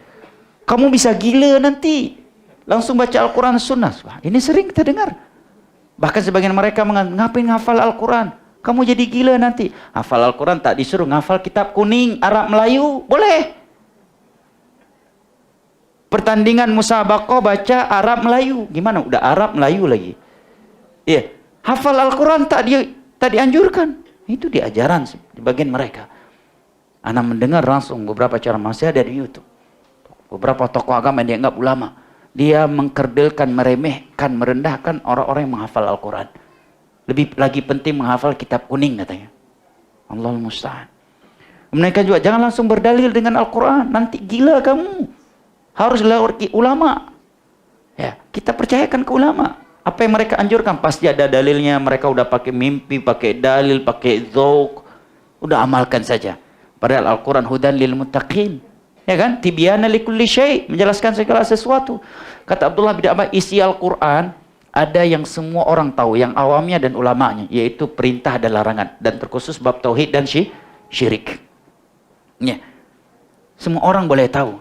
Ada yang tak tahu kecuali Allah, ulama pun tak tahu artinya. Contohnya apa? Huruf al-muqatta'ah, alif, lam, mim, ha, mim, sad. Tak ada yang tahu artinya. Kaf, ha, ya, ain, sad. La ya'lamu ta'wilahu illallah. Ini cuma Allah. Ada beberapa ayat dalam Al-Quran cuma ulama yang bisa memahaminya, yaitu tentang nasikh wal mansukh, tentang ayat yang mutlaqah dan muqayyadah. Nah, tapi keumuman Al-Quran tibyana likulli syai'. Bagaimana Anda mengatakan kalau ngambil dalil langsung Al-Quran tak jadi gila? Berarti Al-Quran bukan hudan lil muttaqin. Majnun berarti, junun lil muttaqin. Hudan lil muttaqin, furqan. Ya, makanya kata beliau sangat disayangkan hari ini sebagian orang menganggap ya tak mungkin kita kembali kepada Al-Quran dan Sunnah lagi. Kalau kita langsung kembali ke orang Sunnah jadi gila nanti kita katanya. Udahlah ambil aja kitab kuning. Itu intisari.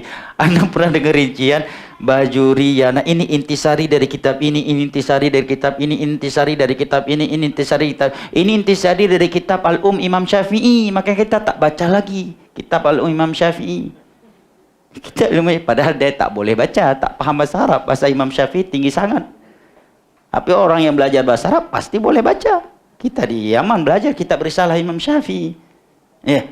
Nah Imam Syafi'i intisari ujungnya Al-Quran dan Sunnah juga. Berarti kita ikut Al-Quran dan Sunnah. Nah semenjak kapan punya bisa begitu menyambung Imam Syafi'i Imam Ahmad aja bisa berbeza pendapatnya. Padahal ini murid langsung Imam Syafi'i. Apalagi orang yang hidup 5 tahun, 10 tahun yang lalu. Udah meninggal ya 20 tahun yang lalu. Antara dengan Imam Syafi'i ribuan tahun. Ya ratusan tahun. Imam Syafi'i Imam Ahmad bisa berbeza dalam bab fikih tentunya.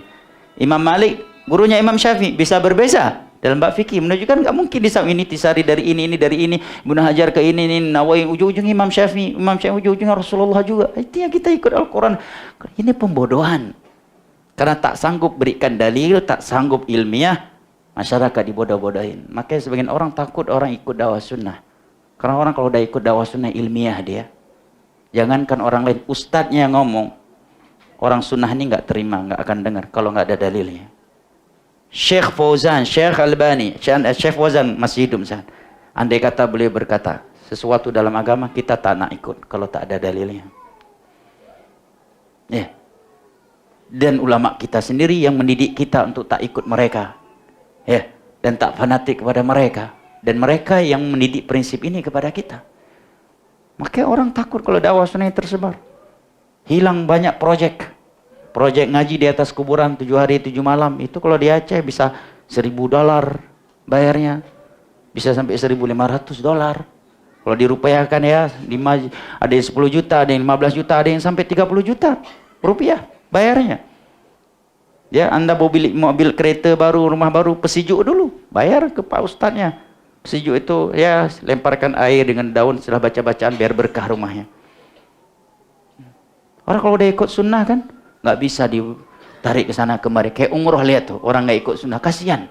Baca ini, baca tawaf pertama, padahal doa tawaf cuma ada 2. Hajar Aswad, Bismillah, Allahu Akbar. Antara Hajar Yamani dengan Hajar Aswad, Rabbana atina fid dunya. Selain itu perbanyak doa, perbanyak zikir, baca Al-Quran. Ngobrol yang bermanfaat. Tapi ini enggak.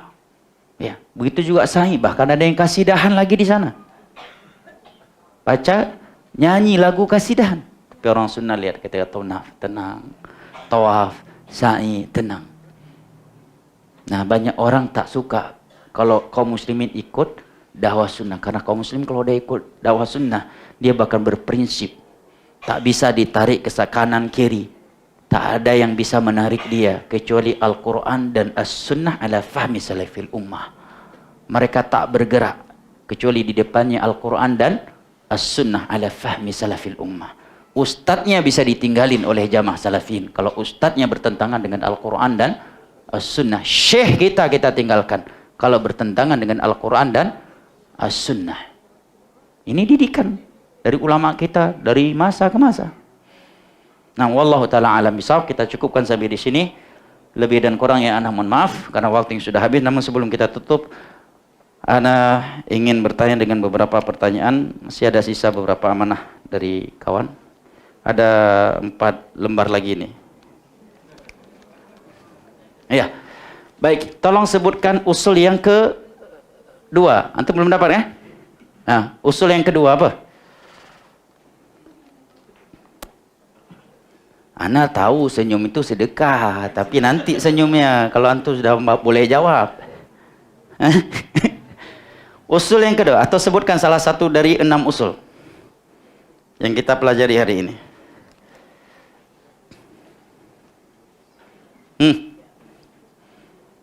Silakan. Berdiri. Kum. Masmuk. Wais Al-Karim. Wais. Min ainant. Ini yang tadi? Bukan. Baik, sebutkan salah satu dari 6 usul yang kita kaji hari ini. Menunaikan janji. Tak ada pembahasan 6 usul yang mendasar dalam agama kita yang disebutkan dalam kitab Al-Usul Sittah.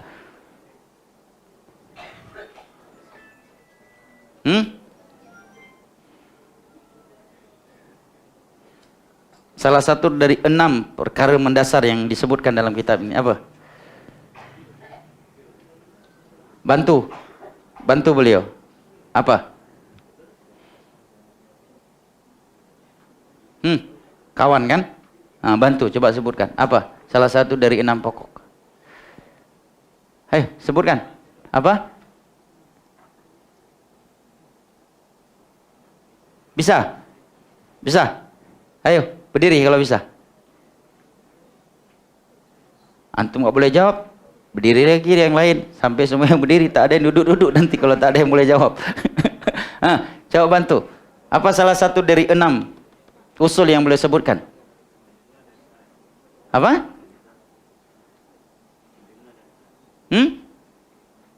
Yang keras suaranya. Apa? Berdiri. Sebutkan.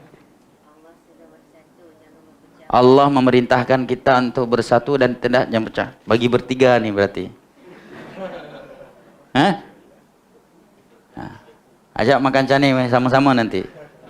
Baik, sekarang akhwat. Baik, tolong sebutkan salah satu dari 6 usul yang telah kita kaji pada kesempatan kali ini.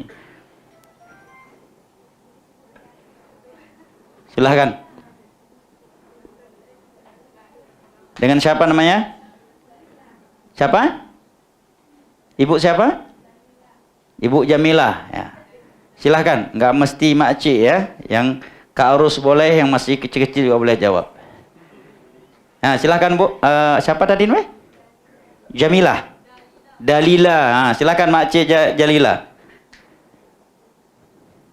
Salah satu usul. Udah tadi itu.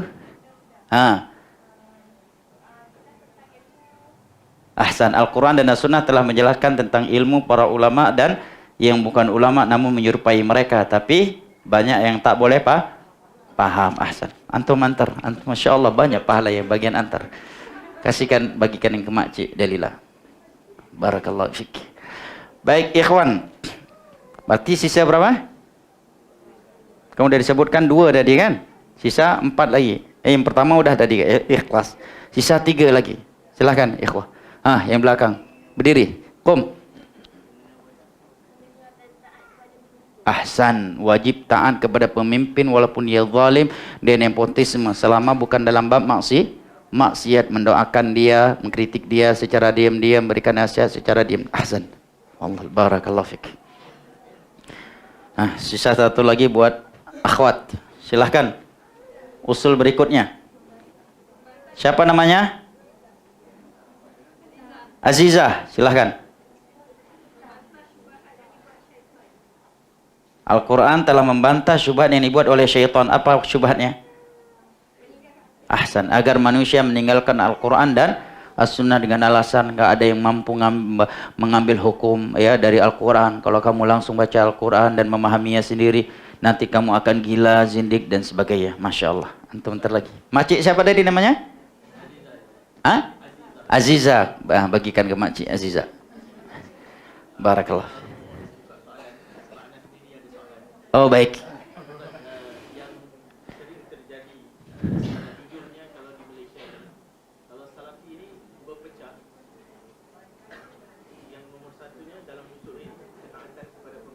Nah.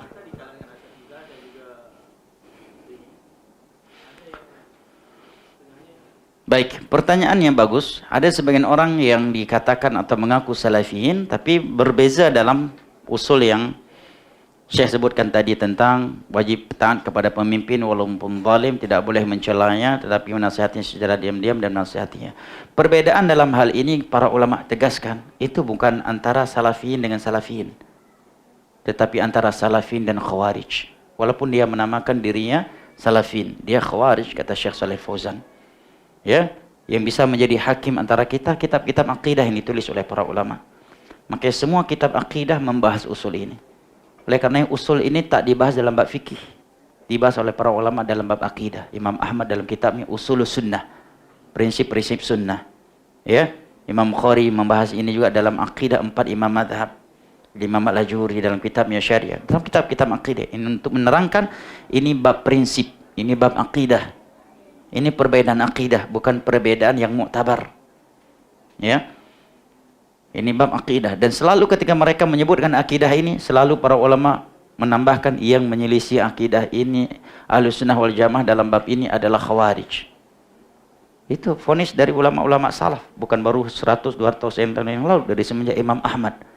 Mereka sudah memvonis akidah khawarij itu adalah berpendapat boleh mencela, memberontak pemimpin dengan alasan zalim, tidak adil. Ya.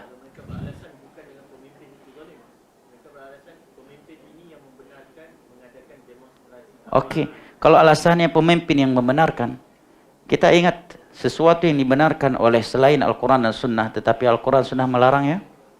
Pemimpin membolehkan kita mengambil riba. Apakah riba menjadi halal? Karena otoriti membolehkan riba, ya kan?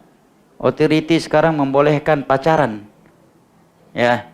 Atau bahkan sebagian otoriti boleh memilih jenis yang ketiga. Apakah menjadi boleh? Tak jadi laki-laki, tak juga perempuan, tapi tengah-tengah. Ya.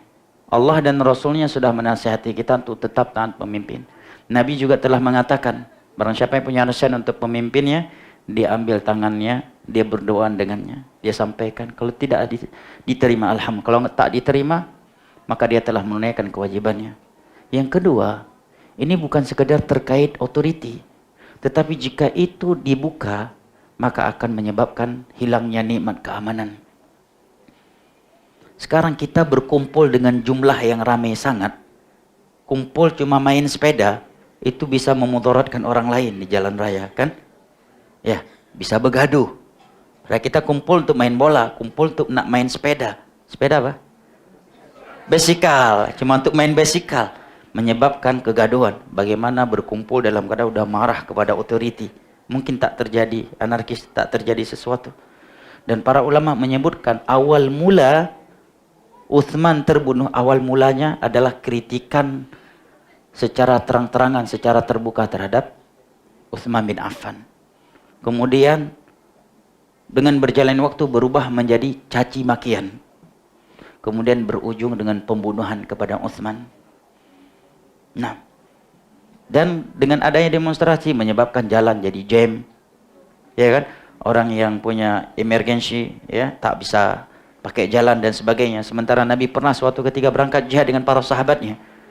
Sebagian sahabat ada yang teriak-teriak suaranya, ada yang memadati jalan umum. Maka Nabi memerintahkan salah satu sahabatnya untuk berteriak dan mengatakan, barang siapa yang berangkat jihad dalam keadaan dayyaqa manzila, menyempitkan fasilitas umum, fasiliti umum, ya, ada musliman, mengganggu muslim yang lainnya, au qata'a tariqan, atau memutuskan jalan raya, fala jihadalah, maka tidak ada jihad baginya. Padahal sedang berangkat jihad sama Nabi.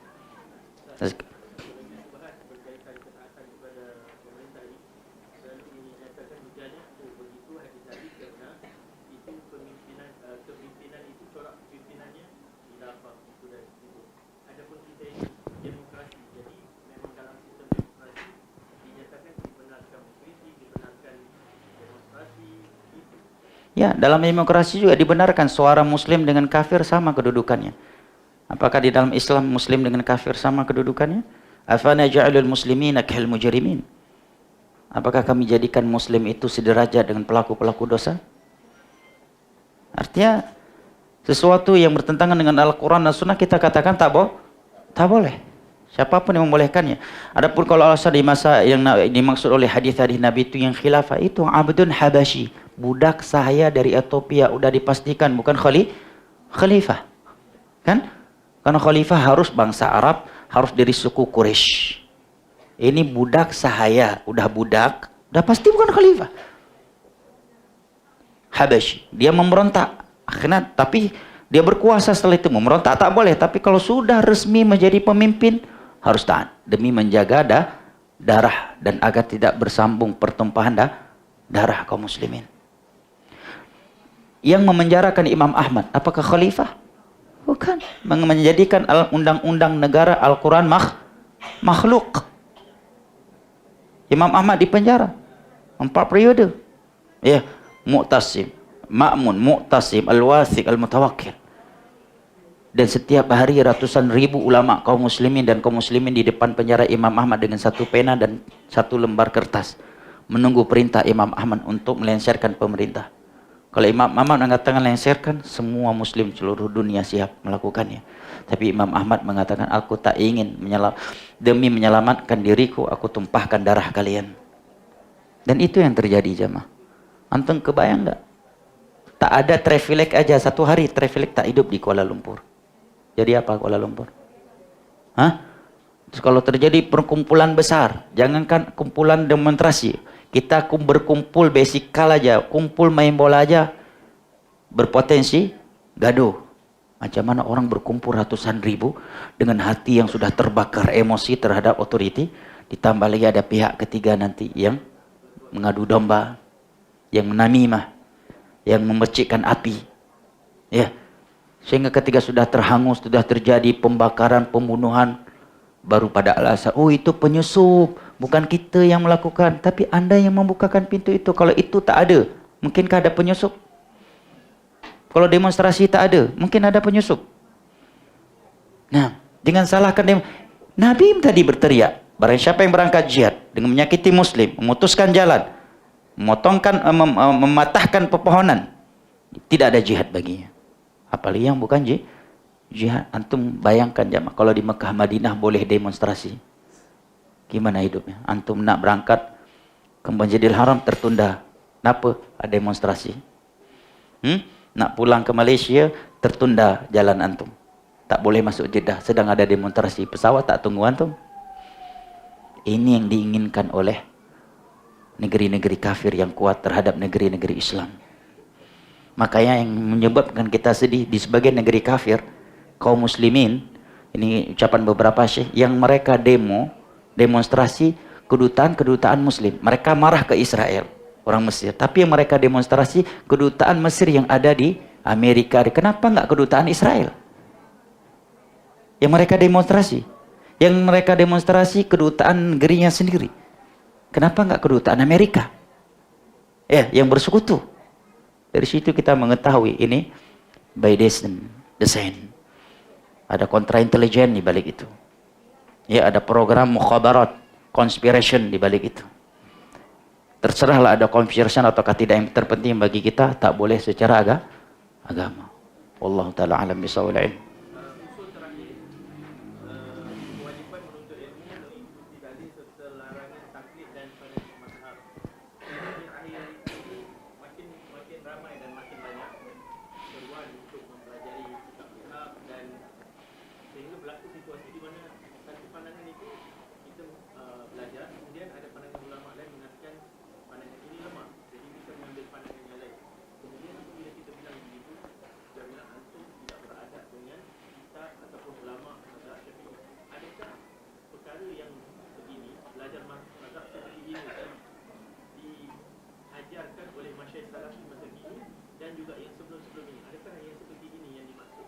Masya Allah, ya, pertanyaan sangat bagus tentang belajar metode mazhab. Seringkali sebagian orang menuduh saudaranya ketika mengajarkan fikih, dia sebutkan ini pendapat-pendapat ulama, kemudian yang mengatakan yang rajih adalah ini, dituduh guru-guru yang seperti ini tidak beradab kepada mazhab dan sebagainya. Ini kita jawab dengan beberapa jawaban. Yang pertama, memang itu metodenya para ulama dalam mengajarkan.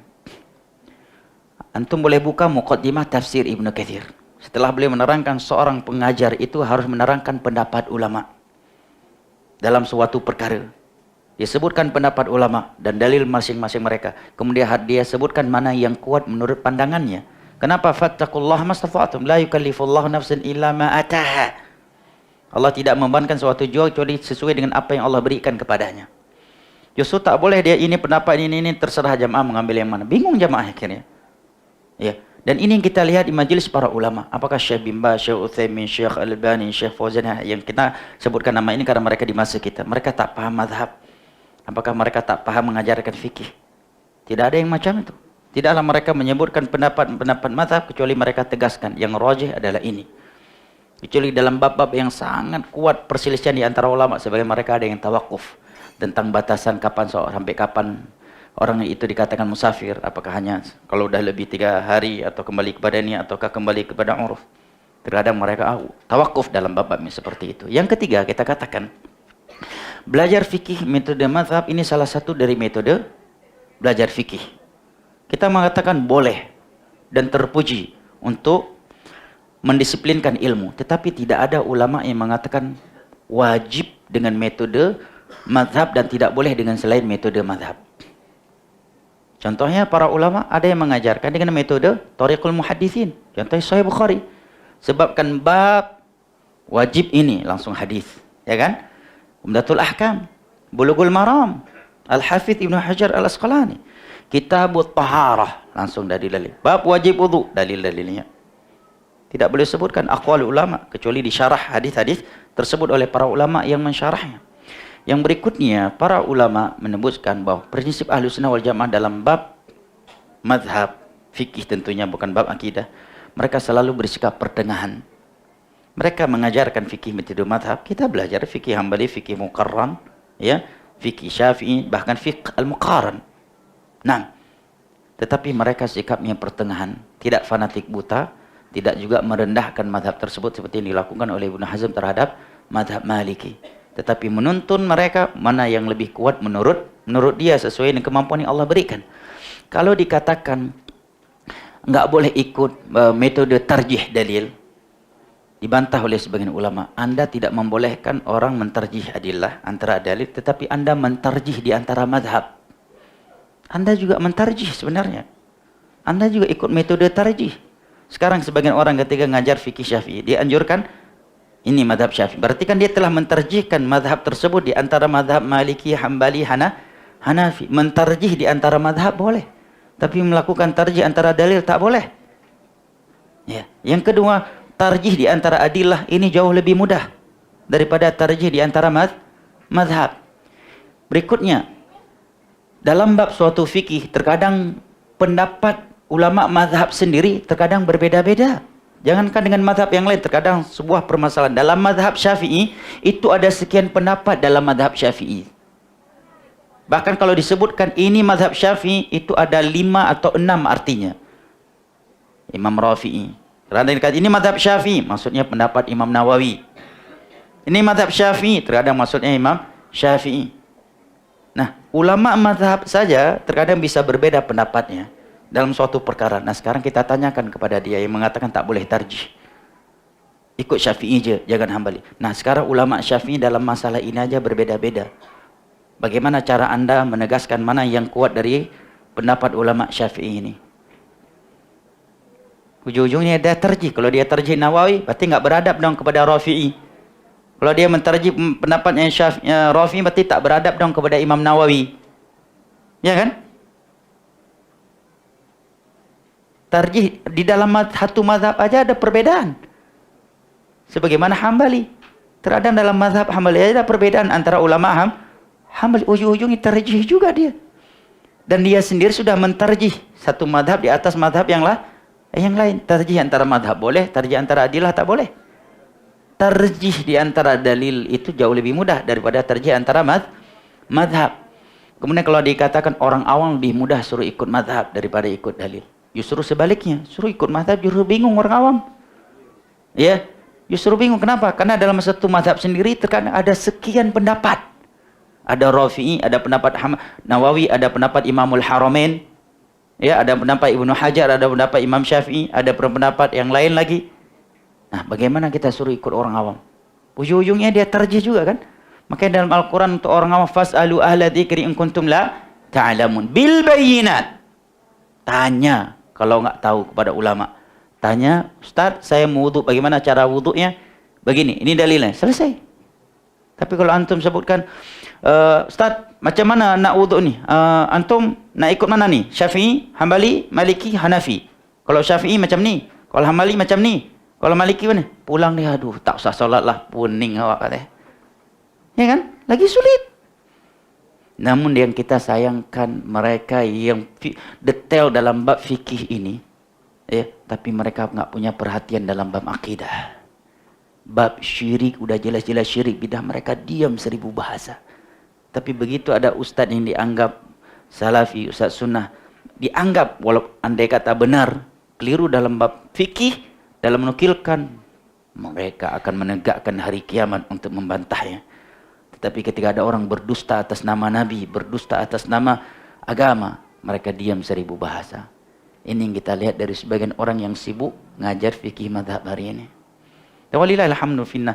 Dakwah sunnah ini mengajar ke fikih madhab, ngajar juga fikih muqaran, juga fikih al-mujarrad. Dengan metode fuqaha dan metode hadis. Metode ahli hadis mengajarkan Sahih Bukhari, Sahih Muslim, Sunan Abi Daud, Matul Ahkam, Bulughul Maram, dan juga metode fuqaha mengajarkan kitab-kitab fikih. Wallahu taala alam bisawab. Kiranya ini kita kaji, yang dapat kita kaji pada kesempatan kali ini mudah-mudahan bermanfaat. Dan mudah-mudahan Allah yang telah mempertemu dan mengumpulkan kita di kesempatan kali ini mempertemukan kita kembali di dalam syurganya. Mudah-mudahan kita meninggalkan majelis ini dalam keadaan Allah telah mengampuni dosa-dosa kita. Mudah-mudahan yang sakit diberikan kesembuhan yang segera dan sempurna. Yang punya hutang, semoga Allah lunaskan hutangnya. Yang berada di dalam kesempitan, semoga Allah lapangkan keadaannya. Kepada ikhwan yang masih berstatus jomblo atau bujang lapuk, semoga Allah anugerahkan seorang istri yang saleh, cantik, jelita. Dan kepada akhwat yang masih berstatus single atau single senior, semoga Allah anugerahkan untuknya seorang suami yang saleh, yang kaya, yang tampan dan ideal, serta menuntunnya ke syurga Allah Jalla wa Ala. Amin ya rabbal alamin. Subhanakallahumma bihamdik, asyhadu an la ilaha illa anta, astaghfiruka wa atubu ilaik. Wassalamualaikum warahmatullahi wabarakatuh.